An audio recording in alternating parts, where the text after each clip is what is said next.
Olá, bem-vindos ao Câmara Árabe TV, um programa que tem a missão de incrementar intercâmbios econômicos, culturais e turísticos entre árabes e brasileiros.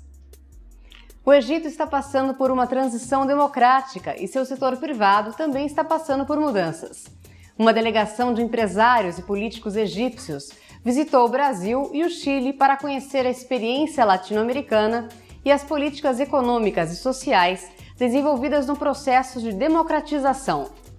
The problem right now with the private sector is mainly due to the fact that O problema com o setor privado agora é que no último ano o Egito utilizou grande parte de suas reservas federais e que o investimento direto estrangeiro, IDE, no país caiu, pois não há estabilidade no país devido à revolução.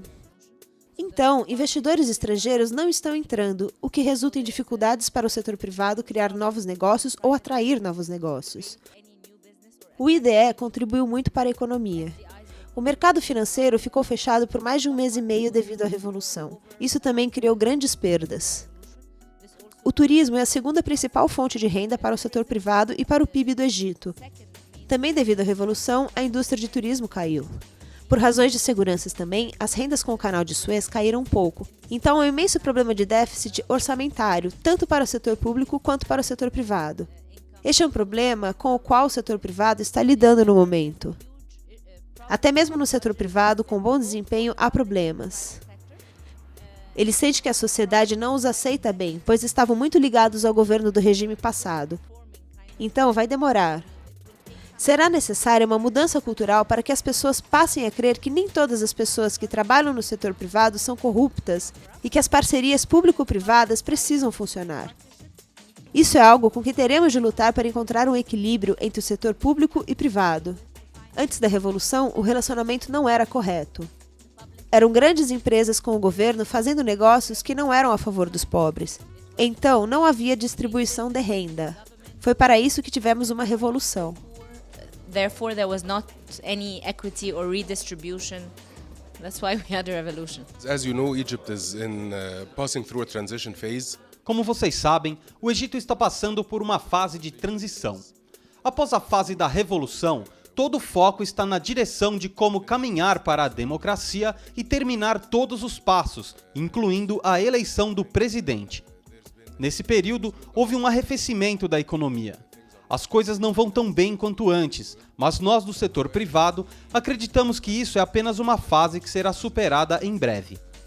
Após o final desta fase e após a transição da economia do Egito para a democracia, a economia egípcia vai passar a crescer em níveis jamais vistos. O Egito tem grandes recursos, principalmente humanos, mas somos geridos de forma errônea há muitos anos.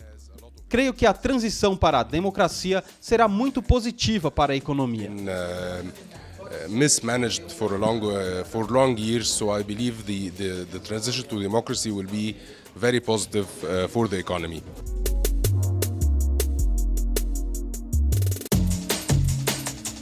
A Câmara Árabe esteve presente no lançamento do livro Imigração Árabe no Brasil, Histórias de Vida de Libaneses Muçulmanos e Cristãos, da escritora Samira Adel Osman, realizada no Clube Sírio, em São Paulo. A palestra teve uma intenção de apresentar uma trajetória da imigração árabe no Brasil.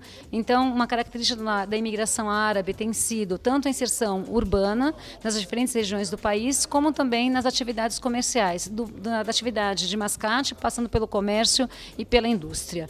Outro aspecto bastante trabalhado foi a questão da identidade. O que é ser árabe no Brasil nos dias de hoje? Né? Como preservar uma identidade ao longo das gerações? Né? Como a comunidade busca isso? Foi também tratado sobre o meu livro que eu estou lançando agora, que é a Imigração Árabe no Brasil, História de Vida de Libaneses, Cristãos e Muçulmanos. E este é um aspecto também da imigração árabe. Ela junta tanto os cristãos quanto os muçulmanos. A diversidade religiosa nos países de origem também se refletiu no Brasil do ponto de vista das associações, dos templos religiosos, dos clubes e das escolas.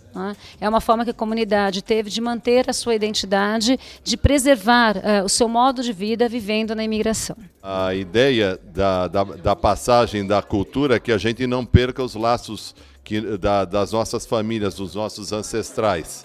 Meu pai era sírio, eu sou brasileiro, tenho orgulho nacional sírio e tenho orgulho nacional brasileiro. E acho importantíssimo nós mantermos o amor pelas nações que nos acolheram e que nos deram origem. A entrevista da professora Samira é muito importante e muito esclarecedora sobre esses aspectos. O Núcleo de Cultura Árabe do Esporte Clube Sírio agradece essa apresentação, foi muito produtiva, a professora nos ensinou bastante sobre as nossas origens, sobre a imigração árabe no Brasil e para nós foi motivo de muito orgulho. Em nome do Núcleo de Cultura Árabe da Diretoria Cultural, nós agradecemos a presença e a explanação por ela feita.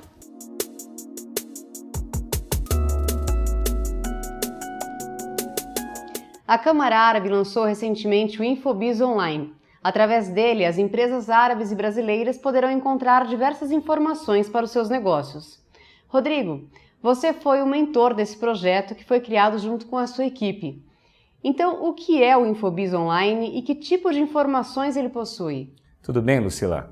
O Infobiz Online é uma plataforma de informação que coloca à disposição de empresas brasileiras e árabes informações como economia, comércio exterior, por que investir, procedimentos de importação e ele possui um acompanhamento mensal de indicadores econômicos e comércio exterior entre o Brasil e os países árabes em 10 segmentos.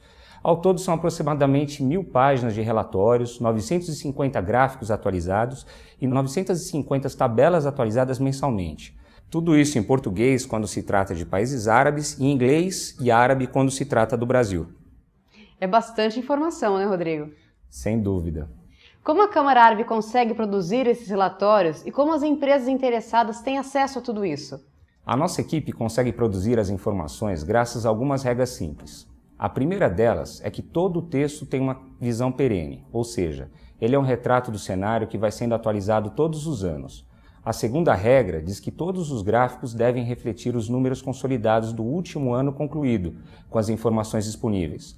A terceira é que todos os dados de evolução, ou seja, o comércio exterior, as previsões e indicadores econômicos, são diretamente extraídos de fontes oficiais e consultorias renomadas, calculados e colocados à disposição automaticamente. Como o volume de informação é muito grande, nós colocamos online de uma maneira bastante amigável para que as empresas possam acessar com facilidade. Então, primeiramente, os usuários escolhem um tópico, setor alimentício, por exemplo. Depois basta escolher o mercado, o perfil do setor e os gráficos e as tabelas estarão lá. Por outro lado, é importante lembrar que nem todos os setores possuem textos prontos para todos os mercados. Focamos sempre no que é mais relevante e no que é mais demandado.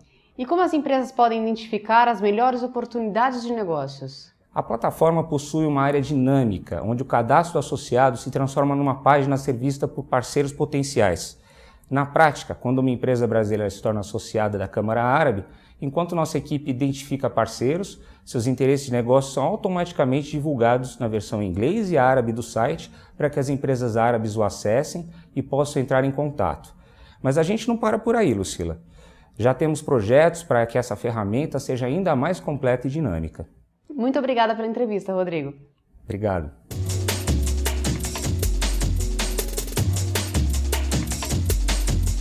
Eu estou aqui com o André Araújo, da DECA, que vai falar um pouco sobre as relações comerciais da empresa com os países árabes.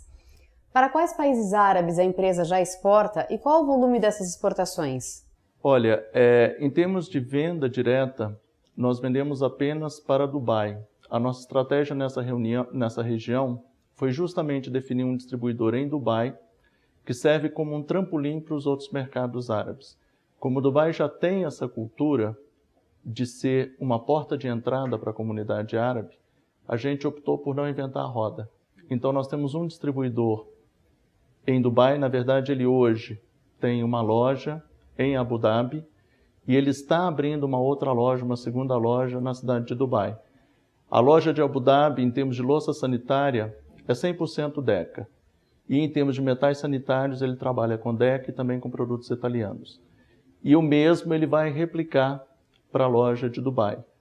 Então, através de Dubai, a gente consegue fazer contatos em todos os países da região. Esse é o nosso objetivo. Na Big Five do ano passado, a gente desenvolveu 2 contatos muito importantes. Um na Arábia Saudita e um no Iraque. Então, ele agora está trabalhando esses 2 contatos, mas neste momento a gente só tem Dubai. Como você avalia o mercado árabe e a receptividade deste público aos produtos oferecidos? Olha, pela experiência que nós temos de 2 participações na Big Five e de ter já um showroom muito bem montado na região, eu posso te dizer que as pessoas gostam muito do produto que a Deca fabrica. Nós estamos posicionados num segmento de luxo e com um design muito exclusivo, muito sofisticado. É um design de tendência europeia, que é o design brasileiro para esse segmento de mercado, ele tem uma tendência europeia, e as pessoas estão gostando bastante desse design. Qual o balanço da participação da Deca nas feiras organizadas pela Câmara Árabe? Olha, nós já participamos de missões e já participamos de feira. Nós já fizemos a feira, a Saudi Building, da Arábia Saudita, com a Câmara Árabe, e fizemos 3 vezes a Big Five. E eu acho que os resultados são muito positivos. Apesar de não gerar venda num primeiro momento, a gente sempre consegue desenvolver bons contatos. E hoje, como a gente tem um pessoal lá, uma empresa árabe administrada por árabes e com um showroom muito bem montado, nós somos muito otimistas com relação à participação nessas feiras. Tanto que estamos participando este ano de novo. Tá certo. Muito obrigada pela sua entrevista. De nada, foi um prazer.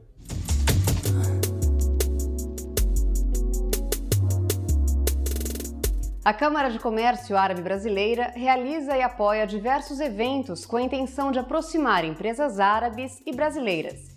Fique atento à página de eventos do site ccab.org.br e aproveite as oportunidades de importação e exportação entre o Brasil e os países árabes.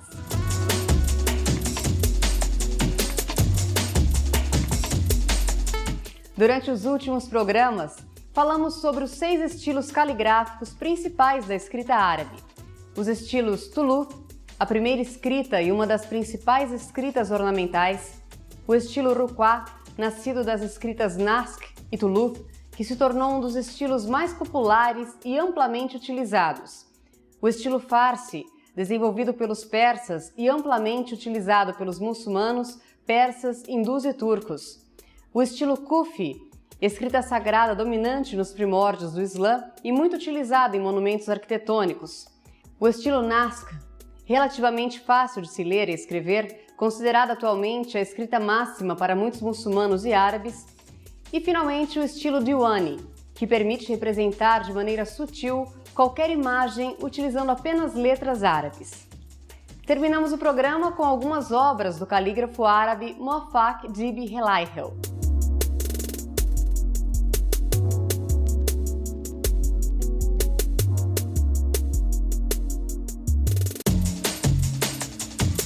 Você assistiu ao Câmara Árabe TV, um programa que busca estreitar as relações entre o Brasil e os países árabes.